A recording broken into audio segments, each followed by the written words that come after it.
Hell of a thing trying to knock someone out who doesn't have a chin. I forgot that like one of the dudes is basically looks like Vin Diesel stunt double. I was like, this is like a shorter, slightly less like jacked Vin Diesel. Yeah. This is Vin Diesel's stunt double.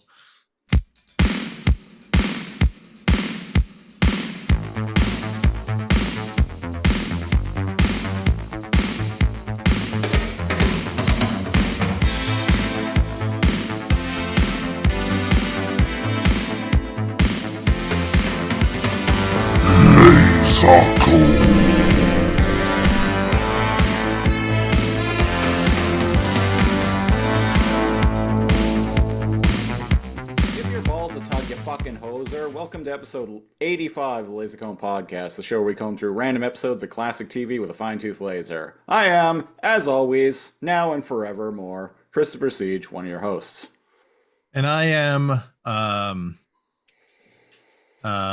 long ago, long forgotten, and not always your other host, NeoCal. And this week on the Laser Comb Podcast, we are doing a couple firsts for the show. One, this is absolutely the newest series we've ever reviewed because, I didn't even know it was finished. yeah, Letterkenny just ended about its run on Christmas Day of 2023, so a little over 3 months ago was when its 12th and final season aired. So Yeah. it now meets the criteria. One of the few rules that we actually have here on the Lasercomb podcast is that a show needs to be finished. And And tis finished. it is. However, its spin-off series, Shoresy, is still going strong, 2 seasons in, with, I believe, at least another two planned. And indeed, you're a big fan, as any video viewers, any YouTubes viewers can see. Siege has a Shoresy jersey. Yes, I have a Shoresy hockey jersey of the with the Sudbury Blueberry Bulldogs, the team that Shoresy plays for in his titular series.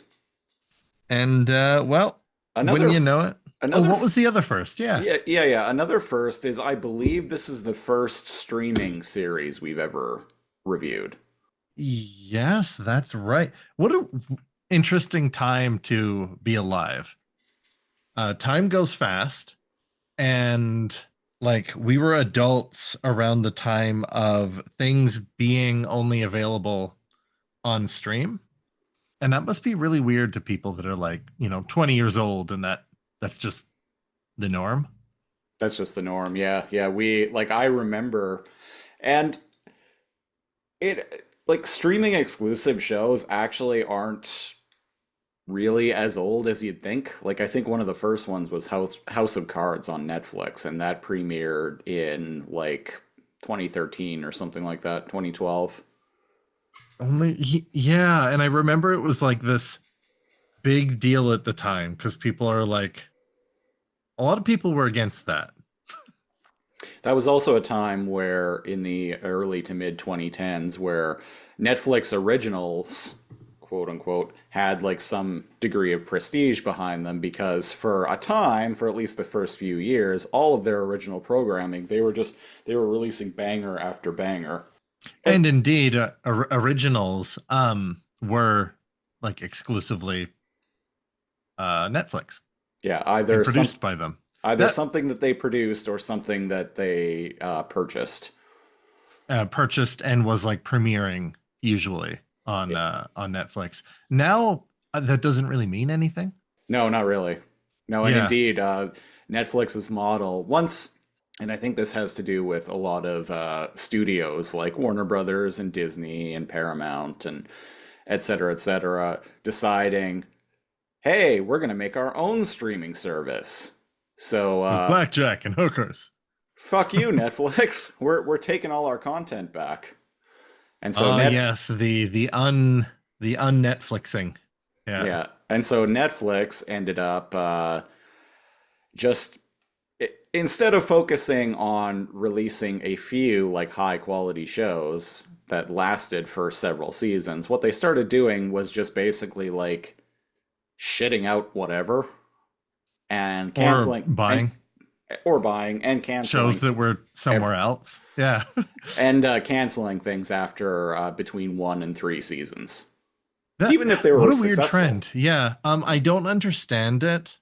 Like I don't understand the industry at all. But like shelving something or like canceling something sometimes before it even airs is a way for like investors or producers to make money back.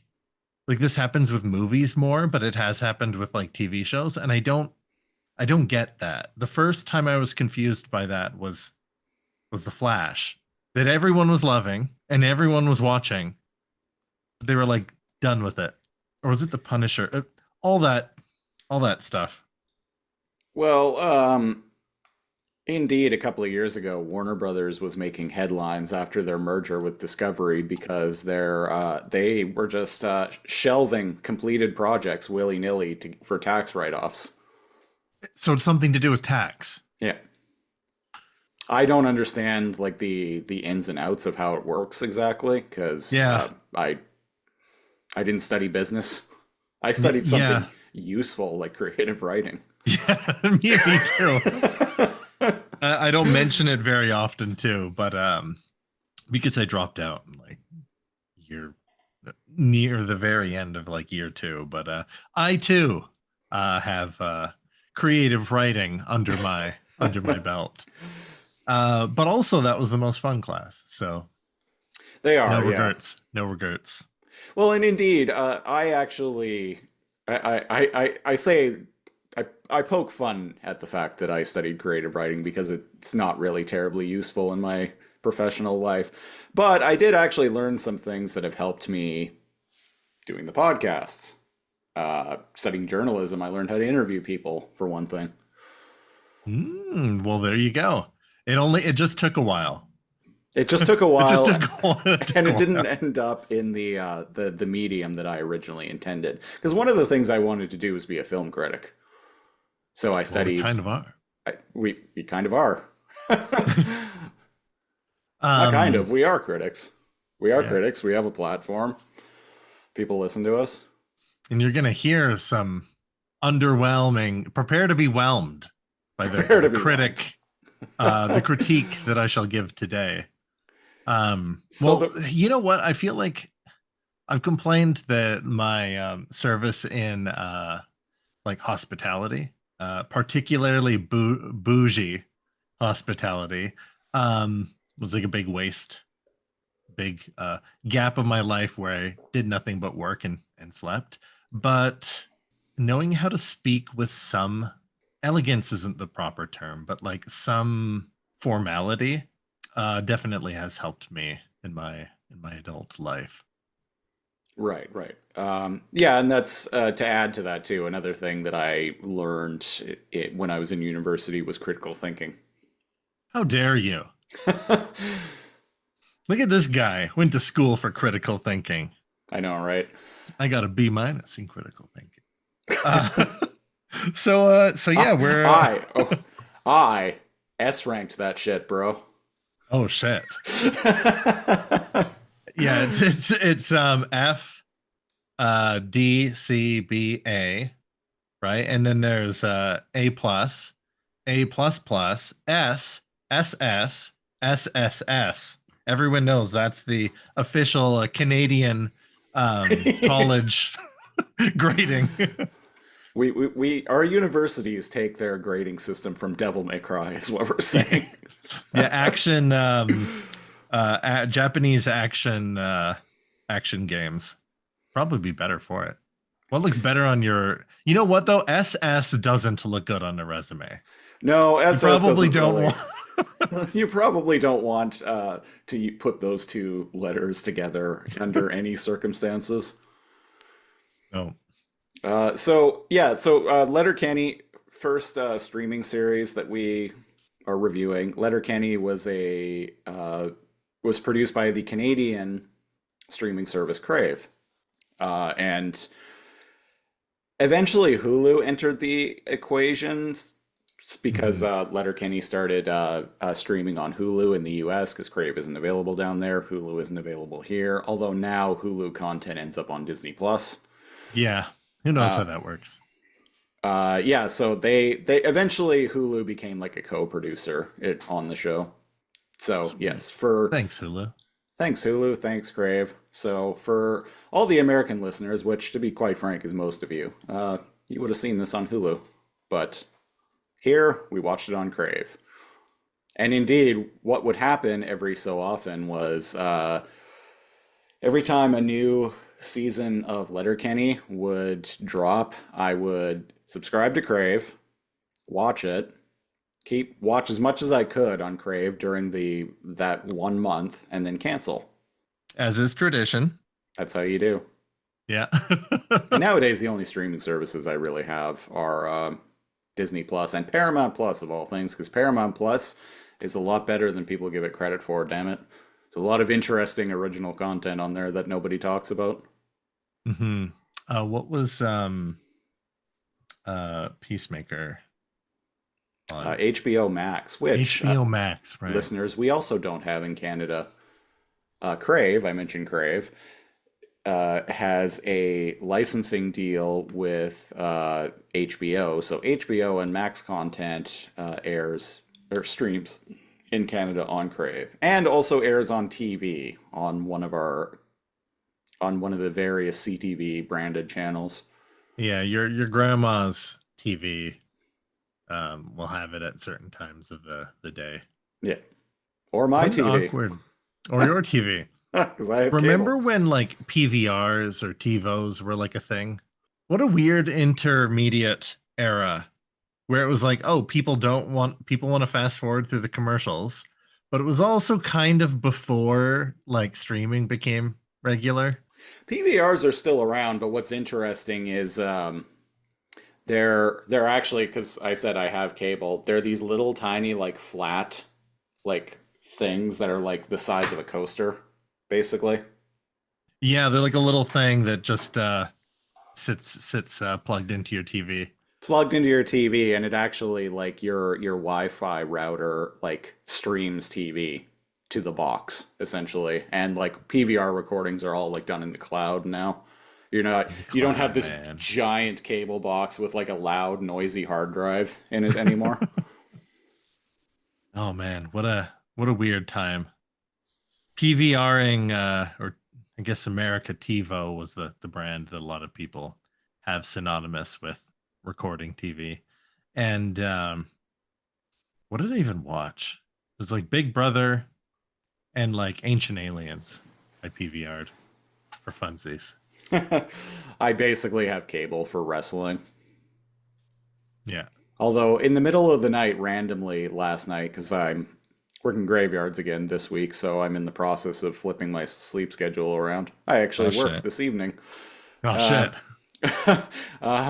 but in the middle of the night on CTV Sci-Fi, which used to be known as Space, there was weirdly a Stargate SG-1 marathon on. So I'm just like, huh, okay. Just sat down and watched SG-1 for like 6 hours. Huh. Yeah. Yeah. Anyway, Letterkenny. Well, pitter patter, let's get at her. Go time! You guys do CrossFit? Well, come on, kitten. I won't tell anyone. I would snort her dandruff. Safety off. That was well brought up. Too bad you weren't. You guys want to dance? Eyes on your own work there, Super Chief. You're an idiot. You're an idiot. You're an idiot. Wait. You're an idiot.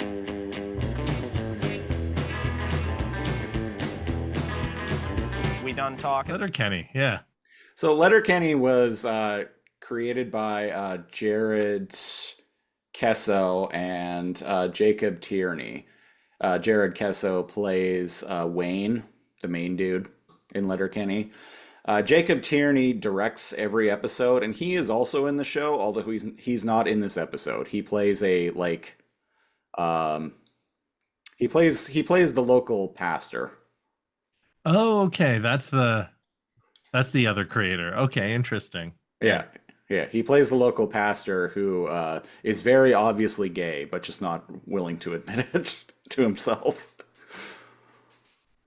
So unlike Christopher, my experience with Letterkenny is everyone being super stoked. There's another. Do you say that stuff in America, listeners? Because I feel like that's another like Canadianism. Oh fuck yeah, bud! I'm super stoked for the next season to come out. Like I've never heard Americans or like on YouTube or like movies say stoked, but Oh, like everyone I know either still or used to say stoked. Uh as in like how you stoke a fire. You're like hyped up. fucking stoked, man. Fucking stoked. Um so Yeah, yeah, let us let know us if know. that's just a Canadianism. But yeah, everyone was stoked for it. It was kind of this thing that like when people were hanging out, they would have it on in the background. Right. Oddly, do you ever have friends that just like when you're hanging out, like doing board games or doing something or just shooting the shit, like they need like a TV show or something on in the background if they're like a lot of people around? That's the first time I saw Firefly was I went to a party and And they Firefly was had it on. just what? That's so weird. And this was a long time ago too. This would have been this was like 2006, I think. That's weird to me. Yeah, for some people it's super normal, but that was my first experience with this, and I was like, oh, it'd be cool to actually like sit down and like watch it all. You know Like, what I used to do? episode to episode. You know what I used to do when I threw parties was I would rip music videos from YouTube and have music videos playing on the TV. Nice. Yeah. There you go. So it's like there's something on the TV, but there's still music playing, you know? Yeah, it's not something you need to pay attention to. Yeah. Thank God, because the thing that was on in the background before this was Archer, Yeah, you've talked and at length. everyone knows how much of a fan of Archer I am. Yeah, patrons, pitch Archer as a show. I mean, I'll watch it and I'll be as unbiased as I possibly can, but I have some horror stories. I can't even remember if I've just told Christopher multiple times or if I've aired them on air. But I'll go into more detail if I'm subjected to Archer. That could be fun for like the last like couple of episodes of the podcast as we each like do a show that the other one hates, like just knowingly. Oh God, yeah. So it would have to be Archer for me, and for you it would be no. You're just that's neutral for you. What would be hate that everyone loves? Oh, Rick and Morty. There you go. Yeah, yeah. Well, oh, Can't that's stand still Rick and going. Morty. So no, I Oh guess yeah. we can't. Is BoJack it? Horseman. I don't. I Oh, didn't like. there we go. Yeah. Yeah, yeah. I restarted very quick. I restarted BoJack Horseman like 3 times, and it wasn't until I like got through like a chunk of the first season where I was like, okay, okay, and then ended up liking it. But it's pretty despicable to start, so I feel you on that one. The only BoJack Horseman, and we'll get into Letterkenny pretty quick here, but the only BoJack Horseman I've actually seen was I was at a friend's house drinking one night, like just after the first season, like dropped on Netflix, and they had like we ended up watching I think like 4 or 5 episodes of it, and I'm just like I hate this. Very similar to how I was exposed to Rick and Morty as well. Same thing. I was at someone's house. It was And on. someone just has it on. And I ended up watching like 4 or 5 episodes, and I'm like, I hate this. Yeah, there was a weird era. I wonder if we're past it, where all the characters are despicable people. And I thought it was just certain cartoons on Netflix or like the last decade, but I guess that all started with Seinfeld. Like all the characters are like people you don't want to be friends with. Yeah, that's fair. But that was more mild. They weren't like outright despicable like they are in Rick and Morty or BoJack. You know what I've gotten into watching recently that I never watched growing up, but I just randomly started watching it on Paramount Plus is Frasier. I actually really like that show. Oh God. Yeah. I do not. So or maybe it's one of those things where I was too young to appreciate it. Yeah, I didn't give a shit about it when I was a kid or when I was a teenager, but now watching it in my 30s, I'm like, yeah, I like this. Well, speaking of particularly boring episodes, not of Frasier, but to get to Letterkenny. Now, here's the thing. I don't have, much like Archer, if you go into, say, season 9 of something and you're not used to the self-referential jokes and the characters progressing as the seasons go on, maybe there's less to appreciate. Um, what season and episode are we on here? We're on season 9? So we are on the 56th episode overall of Letterkenny, Kids with Problems, which originally debuted on Crave and Hulu on December 25th of 2020. Now, for the first few years that Letterkenny was on, there would be like 2 or 3 seasons a year.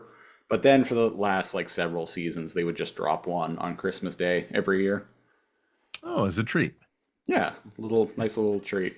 The last season of Letterkenny, not particularly good. In fact, I would say this, or maybe season 10 was probably like the last decent season of the show. They were definitely running out of steam. Mm, So I can see why they called it quits. a lot of episodes, yeah. And they also want to progress it. Like you either have you have like Seinfeld, where you can watch any one episode and it kind of stands alone, and it doesn't matter if it's episode 10 or like 100, they're almost interchangeable. I would say it's But the same with Letterkenny, though. do you think so? Yeah, because like Because let me tell you, maybe we just landed on a bad episode. we absolutely did. As someone who has seen a lot of it. I was bored out of my skull, more so watching this than anything we've watched on the Lasercomb podcast, my dude. Fair this enough. was pretty. And here's the thing, it wasn't that it was bad. Just maybe I don't understand the nuance because I've only watched 2 seasons. This wasn't a particularly funny episode, and in fact, it begins. So structurally, how Letterkenny, an episode of Letterkenny works is it always begins It always begins with a cold open with the characters debating something. It's usually Wayne, Dan, Derry, and sometimes Katie is there for it. Sometimes she isn't, but it's almost always those 3 like debating something. And this episode opens with not only one of the most boring debates that I've ever seen them go on in the show, it also like brought back memories of like small town gossip. Small town gossip? Where people like make up like disgusting things about a particular person in the town just out of boredom. But they're pretending to be respectful about it and awkward. Okay, so I thought these were like a minute long, maybe 2 minutes long. This went on for 5 minutes. It went on too long. It was too long, my dude. This should have and it wasn't funny to me. It wasn't funny at all. It should have been like a minute or 2 minutes long. There's a woman in town, probably is never shown on screen, but small town shit, right? She has like a bunch of kids. And they're like, oh, she's got 17 kids or like whatever. Anyways, I saw her in like a dress and she was like eating an ice cream, and can't remember why. They're kicking someone out because they're like being distracted and they're trying to play bridge. Oh, they're playing a game of cribbage. And cribbage. Derry is taking too long to play his hand, and the other 3 are like, well, we prefer playing cribbage triplets anyway. Yeah. So they're trying to like kick him out, like, and they're like, oh, it's really windy out there, so make sure you close the screen door. I found that part was going somewhere, but it wasn't until the joke reveal of why he was distracted thinking about something is when it completely went downhill. The joke in giant air quotes. This reminded me of like high school shit. High school shit, but like adults trying to talk about it seriously instead of like teenagers snickering about it, which made it worse. So like this would be funnier if it was teenagers like gossiping. So the crux of their little debate is a woman in town who has had like 17 kids. They say Derry says he hears a whistling sound, but she was eating ice cream, but she was wearing a sundress and it was quite windy. So the insinuation is that this woman is so, you know, loose that a gust of wind going up her skirt made a whistling sound. And the funny thing is, us trying to summarize it is kind of funnier to me than it was when I was watching it, because Yeah. we're just cutting to the point. And they're like, well, how do you know she wasn't actually whistling? Oh, she was eating an ice cream. And they were like, okay, well, and then what's the lady's name? Katie. The sister. Katie is all like, oh, but like, you know, older women, their hygiene practices or lack thereof, like, you know, like it would add kind of like a rustling like sound to it. And then Wade pipes in and it's just like, also there might be something of a like a kind of like the sound of a lightsaber coming on, you know, like the as background like noise or in like a distance, and they kind of like all sync up.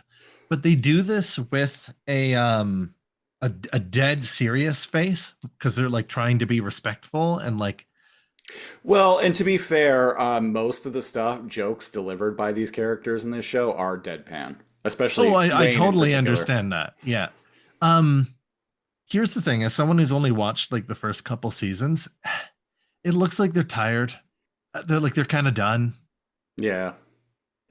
At least in the opening here. Anyways, like that's the joke, and there's no foregone conclusion, and it ends, and then title card comes up, and the show in proper pops up. And as with every other episode of, or almost every other episode of Letterkenny, the debate that goes on in the cold open has no bearing on the plot of the episode at all. It's just that's how an episode of Letterkenny is structured. Well, this one struggled. This one struggled. I'm struggling, for God's sake. Fun fact: the actress who plays Katie, whose name is what's her name? Michelle Milet. She's from Ladysmith. She was born and raised in Ladysmith, and in fact, I actually know people who know her. Well, that's wild. Yeah, I never thought that I would actually. I didn't know until people I worked with who like Letterkenny were like talking about like actually knowing her. But now that you've mentioned it and how she acts and like the way she looks, I'm like, yeah, seems legit. Now I can't say because I've never met her, but I have heard she's well, an adjective that rhymes with the word stitch. She's Yeah. a snitch. Yes, exactly. Now, I've heard she's not a very nice person, but, you know, who can say? Talk is Who cheap. can say? She's been doing too many seasons of Letterkenny. I I will say, though, the teaser video announcing the final season was her in a black, like, string bikini and, like, black chaps and a cowboy hat, like, walking away from the camera. And I'm like, I appreciate this this kind of marketing. Is that what he appreciates about her? That's what I appreciate about her. So we after the intro, the characters reconvene at Modine's, which is the town bar that's owned by I can't remember her name at the moment. And they're all complaining about kids doing The something youth to these them. days. Yeah, kids these days. Yeah, it starts with Dan sitting down. Oh, gosh dang kids. I guess they stole his mail. They stole his mailbox. Derry shows up and he's mad because someone left a bag of like flaming poop at his front door. And then There's Bonnie- lots of references to all of them doing it when they were young, allegedly. Allegedly, yeah. Yeah. And Bonnie McMurray, who works at Modine's, shows up, and apparently someone grabbed her ass. The youth these days. And they were like, well, it's funny because they all looked away. And they're like, oh man, it's about time someone did something about this. Yeah, they And all that look was over funny at when Wayne. they all turned over and like looked at him and he's like, fuck no. Like he feels them just like looking at him. He doesn't even like look back. But Except when Bonnie McMurray mentions that someone did a little grab ass with her, which one thing that bugged me, and I thought this might actually become like a revelation in the plot somehow, is grab ass is typically refers to the act of like smacking someone in the ass with a towel. oh, Yeah. Yeah. huh. I thought grab ass were just like teenagers like fooling around. So I guess that that slang has different meanings in different places in Canada. Yeah, maybe. No, you're right because I've seen that referenced somewhere before. Yeah, On grab at like South Park or something where people hit each other in the ass like after a game when they're in with the towels, showers yeah. or whatever. That's what grab ass is. Yeah. And so I thought that was going to, especially later on in the episode, when Bonnie is like trying to interject, when Katie and Rosie, I think. Oh yeah, when they have their like, listen up, boys. When they talk. when they have their like Dangerous Minds. That was the name of that movie, right? Yeah. That movie with Gangsta's Paradise that had Michelle Pfeiffer as the teacher, sitting like cross-legged on the chair, like giving students the old what for. So the long short is they have like an intervention, and the way they get the teenagers to come to the bar and have a stern talking to is they promise them a bag of chips, a pop, and a hot dog. But the hot dogs are coming. So And that's smart if you think about it, right? Come for the pop and chips, stay for the hot dog. So the recurring gag where Wayne keeps mentioning the pop and chips and like the hot dogs like coming later, like him referencing that periodically, I thought that was really funny. And indeed, yeah, that's one of the funnier parts of the episode. And indeed, something like really, I can't remember what, but something really awkward happens. Yeah, he's like, Gail's been slaving over a hot microwave, cooking up your smokies for this, and this is the thanks you give her.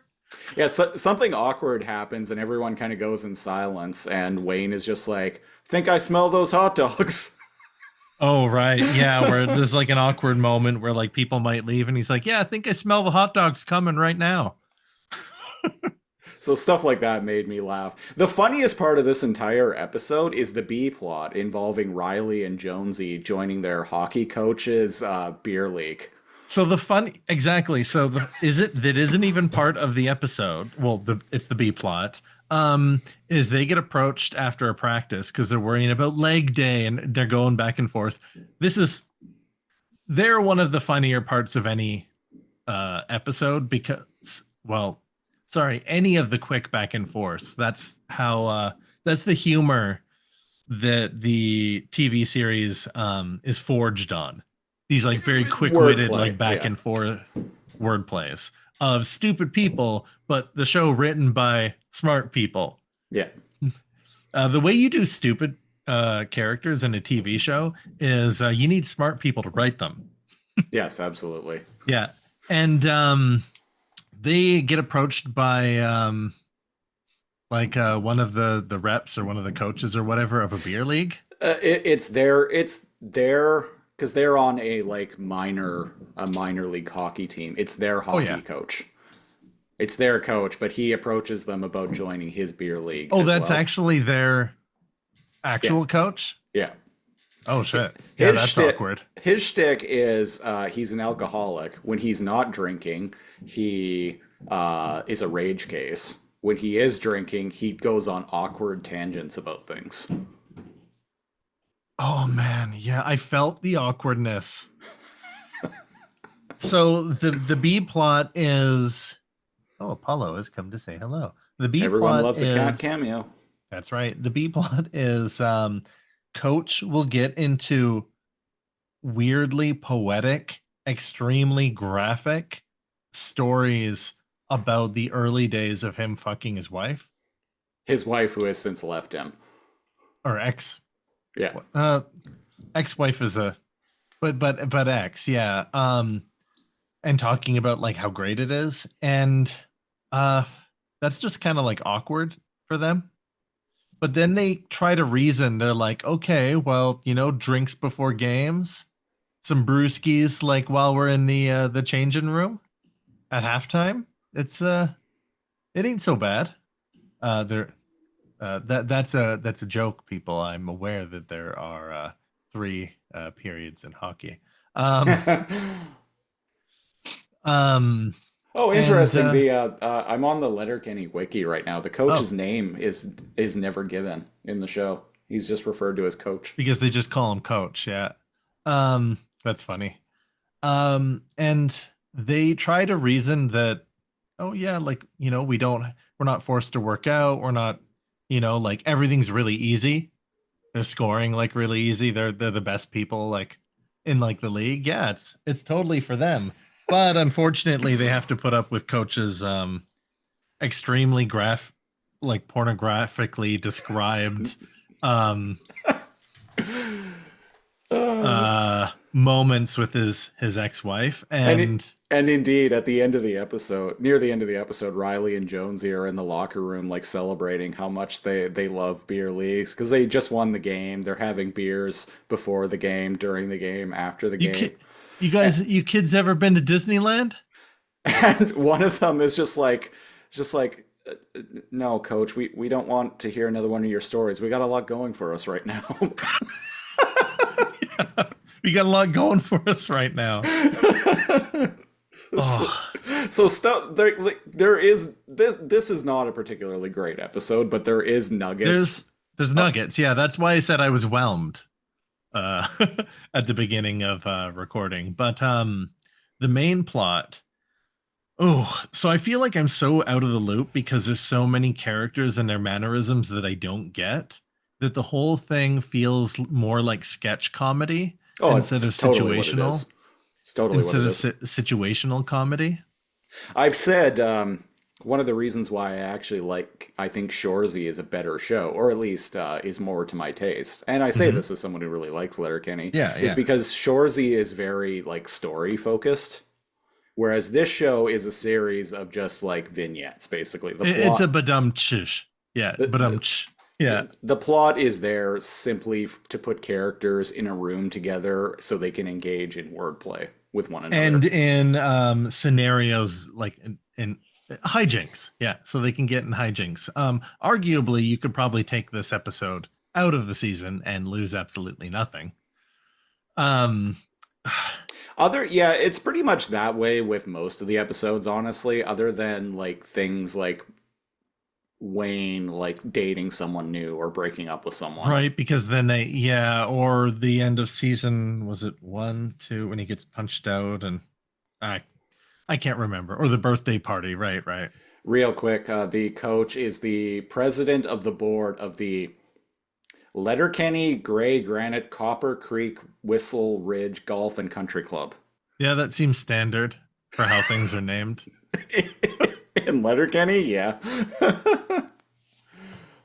Especially for a country club. But man, I don't even remember. Ultimately, I like how he like whips the chair around, because like, like people that talk to the youth, if they're cool, they sit in a chair backwards. Well, yeah, that's why Um, I referenced that Michelle Pfeiffer movie, because like that's I think it was called Dangerous Minds. Listen here, kids. And anyways, they all have, and whenever like someone is like introduced to talk about a new topic in this weird like intervention slash youth group, they always clap, but like none of the kids are, none of the teenagers are. It And is then da- there's like there's crisp handshakes given to each one. And then the movie that I'm thinking of is Dangerous Minds, where she plays a okay, teacher to like a bunch how do of I like reach these kids? Or wait, that's a different movie. Yeah, and like the movie is probably most remembered for the Coolio song "Gangsta's Paradise," and indeed the music video for it has like scenes from the movie and has Michelle Pfeiffer in it sitting like backwards on a chair in front of Coolio. All right. That's how you reach these kids. That's how. And they try to scare him with the law, and they try to talk about how playing grab ass is no good because you might end up with who was in it for 2 years and 4 months. Who like what was it? They were I can't remember, but like who's the homie in like the jumpsuit again? He gives like a speech on Dairy. Darian, yeah. Or was it one of the skin the meathead guys? No, it was Derry who is teaching the kids about why picking up trades is important. Oh yeah, that was Dairy. Yeah. That was kind of funny. Where he's like, Squirrely this is Squirrely Dan's like little thing we come to like at the very end of it where he's finishing off because all he's basically just doing is yelling and shouting obscenities about how stealing a mailbox is a federal offense. is The a two federal crime. Um the the Degens, Stewart and can't remember the other guy's name. The two like kind of like vaguely like Yeah. goth looking dudes. I remember them being cool in this episode. I was like, what's going on here? Why do they put up with them? They their like spiel that they give They don't is- like that the kids are fighting at the bus stop and swearing. yeah. And I guess. they encourage them to work out basically to like vent their frustrations. Oh, and then Vin Diesel's stunt doubles come out and like try to teach them about burning off this extra energy by learning self-defense. Yeah, That part was kind of funny, I guess. Well, yeah, one of them is like talking about Muay Thai and the other is talking about boxing, and it ends up turning into a fight because they're arguing over which one is better, and indeed they end up knocking each other out. Yeah, boxing or Muay Thai, and it was like, oh, you only got like 2 points where you can like knock me out. I've got like 2 points on my fists and my elbows and my knees and my feet, and I could take you. And that kind of gets the kids more interested because they're watching these two people like fight and knock each other out. There's a And then couple at there's a couple of moments that made me laugh in the episode. One is where a kid says this is so gay, and like everyone just like is like, oh, Whoa, hey, whoa. Yeah, like almost more than half the way through the episode, they're like, this is gay. Whoa, hey, whoa. It happens again later on in the episode too. I can't remember why, but someone says something else, Sorry, and allergies. they have like the same reaction. I don't know. Those bits made me laugh. And then it seems like they're almost getting through to them at the very end. And one kid stands up and he's like, you know what? You're right. I'm gonna put all my energy into becoming an actor. Yeah. And I think Wayne is like, whoa, hold your horses there now, buddy. You don't want to become a child actor, be all fucked up. You'll have needle in your arm in no time. Yeah. Right? Like all the problems with like child actors and the issues that they've had to gone through. And then another one stands up and is like, yeah, I'm going to become like a teenage climate like activist. And he basically replies the same thing. He's like, whoa, you'll be trying to live up to the expectations of the ones that ruined this planet. Like, putting all their expectations on you, and before you know it, you'll have a needle in your arm. No, sit down. And then like another one's like, oh, I can't remember. But ultimately it's like, and then it's like, well, what should we be doing? And he's like, well, like when you're a teenager, you got to get your shithead years out of you. And I actually liked this little outro. And he's like, so like, just keep being shitheads, but don't be, don't shithead too hard. And then he comes to the realization that it's like, well, we still got a few years of being shitheads in us here, as he realizes how effed up the adults are. Because I think one of them is like, well, what are you guys going to do after all this? Oh, probably sit around and get hammered and hang out in the bar. Maybe go have a fight or two. Maybe Something go like have a that. fight. And I think the last thing Wayne says is he tells the group, he's like, "So here's what I want you to do. I want you to take our advice and fuck right off." I want you to take our advice and fuck right off. Yeah. Oh, it Did made they me even laugh. get hot dogs? I don't. No, they never got the No. hot dogs. Oh, And I forgot to so again, mention. talking about this is kind of like more fun than it was watching this. We forgot to mention that the person who finally admits to grabbing Bonnie McMurray's ass, Right. Is uh, Took Girl. Yeah. yeah, is Took Girl, who stands up after, Oh, after the big spiel about like how men shouldn't yeah, uh yeah, yeah, how men shouldn't be, or that's how they get on a registry. yeah. And it's like, do you want to Which have which one of you boys did it? Which one of you boys? And Bonnie McMurray's it's like, like, one day you're gonna run into somebody who's, like you're gonna play grab ass with a girl, and their dad or brother or something who's been tossing hay barrels all their life and who hits the drink hard. You're gonna run up into them and you're gonna have to deal with someone like this. And Wayne's girlfriend like tears his like button shirt open, and he just like doesn't move like a fucking like inch, and he just stares at them. That was kind of funny, and that's when I was like, oh, this isn't supposed to be realistic.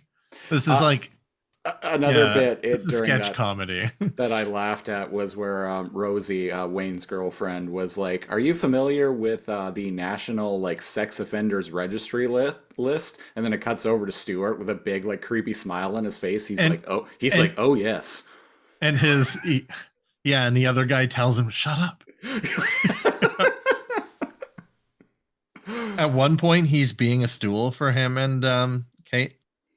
Yeah, that's That's his thing. that's one of the things that you would make more sense if you watched through the series. I got the gist, Little the things gist like of it. that. Yeah, yeah. But yeah, it's a chick, and she stands up, and they're like, "Why'd you do it?" It's a great ass. It's a great ass, and everyone's like, "Oh well, yeah." Oh, but that's not the point. Just because someone is has a great ass doesn't mean you can grab it. And then it's revealed that she had like A doggy poop bag sticking out of her back pocket, and so the girl was actually grabbing it to give it to her. or something, and then like what's her name turned around and called her a skank. Like Oh, called that the was the other teenage thing girl a where skank. everyone was like, "Oh, whoa, Oh, hey, whoa." whoa." And then it's kind of like revealed that whole thing was like stupid and it was her fault anyway, which is why she was trying to cut that whole thing off.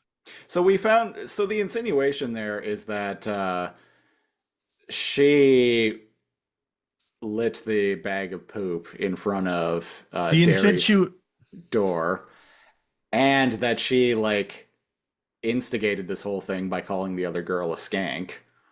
And so but we never did find out though who stole Dan's mailbox, did we? and no, or it's either all linked or it doesn't matter. I wasn't sure. Like maybe it was Probably her too, both. or both. Yeah, yeah. Yeah, it's like I said, the show isn't terribly plot heavy, but it's still the plot of this episode in particular is a little underwritten and half baked, in my opinion. Yeah, and the teenagers are just kind of sitting there. At one point, one girl's on her phone, and they like take her phone away. Yeah. Fun fact I learned looking on the Letterkenny wiki was that one of the kids in the crowd ends up playing on the hockey team, the Sudbury Blueberry Bulldogs in Oh, Shoresy. oh, so they keep them Yeah. around. Oh, cool, Yeah. nice. Yeah, I thought those kids did a good job of acting like teenagers. At one point, like a couple of them are like fighting, and they're like, "Hey, I go to the shitter for like 2 minutes, and you're already roughhousing, huh?" And he like gets mad at them for that. And he's Because like, "I like a tussle as much as the next guy, but we're trying to be real with you here." we invited you We invited you down here to, and we're giving you free pop and chips. And Gail, that's her name. Gail has been Yeah, slaving Gail's all been day. slaving away over hot microwave, cooking up those smokies. So, like I said, this is not a particularly great episode, but there are nuggets. Again, it's kind of funnier talking about it than it was like watching it. But that's because we're summarizing all the one-liners. We're talking about the best parts. But it was a grueling 30 minutes, I must say. That I think the biggest problem with the episode is that cold open was not funny, and it was too long. And that kind of hurt it set the tone. It kind of hurt the entire episode. And on that note, that was Letterkenny. Cal, you just caught a random episode of Letterkenny. Would you subscribe to Crave again next week? If this was the only episode I had ever randomly caught, oh fuck no. Yeah. Yeah, I think I'm with you there. If I'm being like looking at it through like an unbiased opinion and I'm just looking at this episode, I wouldn't subscribe for another month of Crave. No, I wouldn't tune in next week. But I also know that I genuinely have liked all the other Letterkenny I've seen. But when you know it, it's the curse of the landing on a bad episode. So you wouldn't ditch your family on Christmas Day to watch Letterkenny, would you, bud?